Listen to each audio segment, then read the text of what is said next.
बिस्मिल्लाहिर्रहमानिर्रहीम। अस्सलामु अलैकुम नाज़रीन। एक गिलास पानी लें और इस पर अल्लाह के ये दो नाम पढ़कर मरीज़ को पिला दें।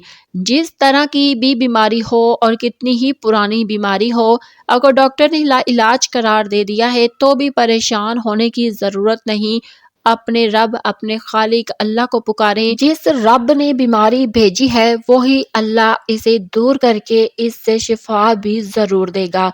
लिहाजा हमारा आज का ये अमल जो इस वीडियो में बयान किया जा रहा है नहायत ही मुजर्रिब और बेहतरीन अमल है। अल्लाह रब्बुल इज़्ज़त के सफ़ाती नामों का अमल है और इसका जो तरीका इस वीडियो में बयान किया जा रहा है इसके मुताबिक इस अमल को करें और मरीज़ को ये पानी पिलाएं। अल्लाह के फजलो करम और रहमत से मरीज़ को ज़रूर शफा हासिल होगी।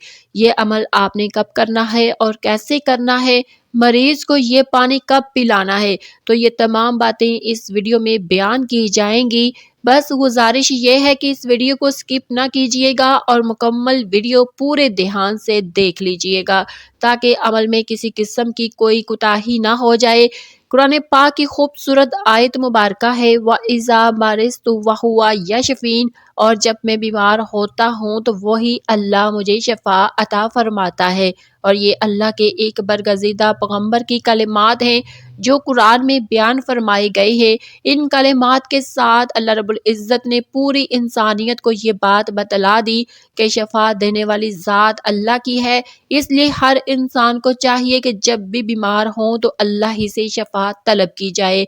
अल्लाह वालों, हमेशा ये बातें याद रखिए कि सेहत की नेमत अल्लाह रब्बुल इज़्ज़त की अदा करदा नेमतों में से एक अजीम नेमत है, लेकिन सेहतमंद और नॉर्मल ज़िंदगी गुजारने वाले लोग इस बेबहा और कीमती नेमत की कदर नहीं करते, क्योंकि आम तौर पर शुरू दिन से ही हमें एक सेहतमंद ज़िंदगी नसीब होती है। इसलिए हम इसे मामूली चीज़ यानी एक मामूल की चीज़ समझते हैं और हमें ये कोई ख़ास बात नहीं लगती। और अल्लाह की इस अजीम नेमत पर हम अल्लाह की शुक्रगुजारी तो दूर की बात है, हम आम तौर पर सेहतमंदी के आलम में अल्लाह की नाशुक्री, नाफरमानी, गफलत और मासियत हत्ता के सरकशी और बगावत का इर्तिकाब भी मुसलसल करते हैं।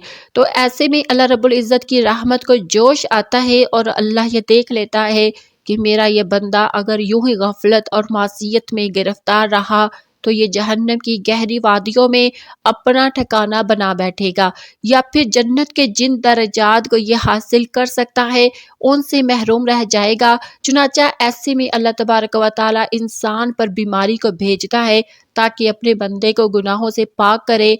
अल्लाह वालों, ये बातें याद रखे कि हकीम, तबीब और डॉक्टरों से इलाज करवाना मना हरगिज नहीं है और इसे सुन्नत भी समझ कर ही करवाना चाहिए, लेकिन यकीन हमेशा अल्लाह की ज़ात पर ही होना चाहिए और अल्लाह से ही शफा याबी तलब करनी चाहिए। लिहाजा आज का ये वजीफ़ा अल्लाह रब्बुल इज़्ज़त की ज़ात से शफा तलब करने के हवाले से ही है। और जान लीजिए कि आज का ये वजीफ़ा हर उस बीमारी के लिए है जिसको डॉक्टरों ने ला इलाज करार दे दिया हो, क्योंकि अल्लाह तबारक व तआला के यहाँ कोई बीमारी ला इलाज नहीं है। बाज़ औक़ात ये भी देखने में आता है कि डॉक्टर्स ने जिस मरीज़ को ला इलाज करार दे दिया हो वही कई साल तक मज़ीद ज़िंदगी जी जाता है, क्योंकि ये फ़ैसले अल्लाह ही के हैं। नाज़रीन, आज के इस वजीफ़े को आप किसी भी बीमारी के लिए कर सकते हैं। शुगर के लिए भी ये अमल नहायत ही मुजर्रिब है और जिन लोगों को शुगर की वजह से जिस्म पर ज़ख्मों का सामना है और उन ज़ख्मों की वजह से परेशान हैं तो वो भी इस अमल को करे और इंशाअल्लाह अगर अल्लाह ने चाहा तो बहुत जल्द शफा याबी नसीब हो जाएगी। और जितना यकीन के साथ ही ये अमल किया जाएगा उतनी ही जल्द शफा हासिल होगी। नाजरीन, आइए अब जानते हैं कि ये अमल आखिर कैसे करना है। नाजरीन, जान लीजिए कि ये अमल आपने शब्बान की या फिर किसी भी इस्लामी महीने की 13, 14 और 15 तारीख को करना है, यानी ये कुल 3 दिन का अमल है। किसी भी इस्लामी महीने की दरमियानी 3 तारीखों में ये अमल कर सकते हैं। इन तारीखों को अय्यामी बैज़ भी कहा जाता है। नबी करीम सल्लल्लाहु अलैहि वसल्लम इन दिनों में अक्सर रोज़ा रखा करते थे। नाज़रीन, अब इस अमल का तरीक़ेकार पूरी तवज्जो से सुनिएगा और इसी तरीके से ये अमल कीजिएगा जैसे बताया जा रहा है। इस अमल के लिए सबसे पहले 3 मरतबा दुरूद शरीफ पढ़ना है اور درود ابراہیم سب سے بہتر ہے۔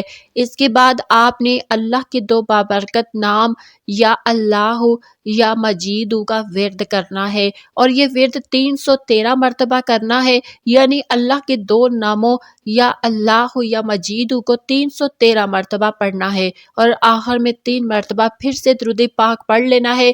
ناظرین، وظیفہ مکمل کرنے کے بعد اپنے قریب رکھے ہوئے پانی کے گلاس پر دم کر لینا ہے، اور مریض کو بھی دم کر لینا ہے۔ مریض کو آپ نے یہی دم کیا ہوا پانی بھی پلانا ہے، اور اس عمل کو کم سے کم 3 دن تک جاری رکھنا ہے۔ اگر زیادہ دن تک کر سکے تو زیادہ بہتر ہے، یعنی کسی بھی اسلامی مہینے میں چاند کی 13 تاریخ سے یہ عمل شروع کر سکتے ہیں، اور 15 تاریخ تک یہ عمل جاری رکھنا ہے۔ لیکن اگر اس کے بعد بھی آپ 2 دن یہ عمل کر سکے تو اور بھی افضل ہے۔ ناظرین، جیسا کہ ہم سب یہ بات جانتے ہیں کہ فجر کا وقت سب سے زیادہ رحمتوں اور برکتوں کا وقت ہے، لہٰذا اگر آپ یہ عمل فجر کی نماز کے بعد کریں تو سب سے بہتر ہے۔ لیکن اس کے علاوہ پورے دن میں جب بھی آپ یہ عمل کر لیں کوئی مذائقہ نہیں، لیکن یہ بات ضروری ہے کہ باوضو ہو کر اور پورے یقین کے ساتھ اس عمل کو کیا جائے۔ جس مریض اور جس مرض کے لیے بھی یہ عمل کیا جا رہا ہے، اس کی شفا یابی کے لیے نیت کر کے یہ عمل کیا جائے۔ اب یہ بھی جان لیجئے کہ بہتر تو یہ ہے کہ مریض خود اس عمل کو کرے، لیکن اگر مریض کسی وجہ سے خود یہ عمل نہیں کر سکتا تو پھر کوئی بھی گھر کا فرد، دوست یا رشتہ دار مریض کے لیے یہ عمل کر سکتا ہے۔ بہن، بھائی، والدین یا گھر کا کوئی بھی فرد مریض کے لیے یہ عمل کر سکتا ہے، اور اللہ رب العزت کی ذات پر مکمل بھروسہ کرتے ہوئے اس عمل کو کریں۔ پیارے ناظرین، پہلے ہی بتایا گیا ہے کہ یہ عمل شوگر کی مریض کے لیے بھی نہایت ہی مجرب عمل ہے، لہٰذا شوگر کا مریض کوشش کر کے یہ عمل خود کرے، اپنے اوپر بھی دم کرے اور پانی پر دم کر کے پانی کو پی لے، لیکن تھوڑا سا پانی بچا کر اسے اپنے زخموں پر بھی چھڑک لے۔ انشاءاللہ یہ عمل کرنے سے شوگر والے تمام زخم ٹھیک ہو جائیں گے۔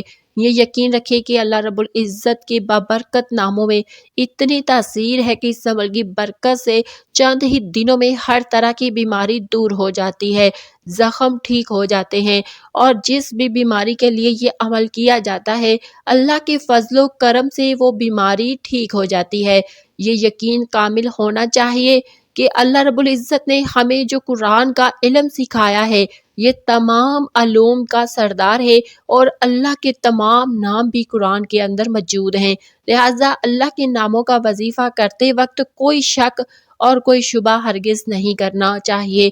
ہاں، یہ بات ضرور ہے اور ہو سکتا ہے کہ اگر کوئی بے نمازی انسان یہ عمل کرے تو اسے اس کا فائدہ حاصل نہ ہو، لیکن اگر کوئی شخص اس عمل کی قبولیت کے لیے اس عمل کے ساتھ ساتھ نمازی پنجگانہ کی پابندی بھی کرے گا تو انشاءاللہ اس کا عمل ضرور قبول ہوگا اور صحت و شفا حاصل ہوگی۔ بے نمازی بھی یہ عمل کر سکتا ہے، لیکن کیونکہ بے نمازی کی دعائیں عموماً قبول نہیں ہوتی اور عموماً بے نمازی کے حق میں دوسروں کی دعائیں بھی قبول نہیں ہوتی، اس لیے نماز ضرور پڑھا کریں کہ یہ انسان کو اللہ کے قریب کرنے کا بہترین ذریعہ ہے، اور پھر اس کی برکت سے شیاطین انسان سے دور رہتے ہیں۔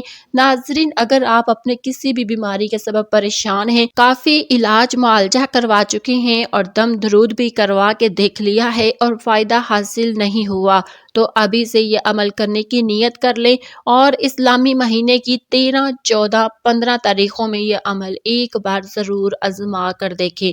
یقین شرط ہے، لہٰذا پورے یقین کے ساتھ کیجئے گا، انشاءاللہ ضرور فائدہ حاصل ہوگا۔ یا پھر اگر آپ کسی ڈاکٹر یا طبیب سے اپنی کسی بیماری کا علاج کروا رہے ہیں تو بھی اسی علاج کے ساتھ ساتھ اللہ کے ناموں والا یہ عمل بھی ضرور کریں، کیونکہ دوا میں بھی شفا اسی وقت ملتی ہے جب اللہ رب العزت کے ہاں منظوری ہوتی ہے، ورنہ کوئی بیمار علاج کروائے اسے تب تک فائدہ نہ ہوگا جب تک اللہ نہ چاہے گا۔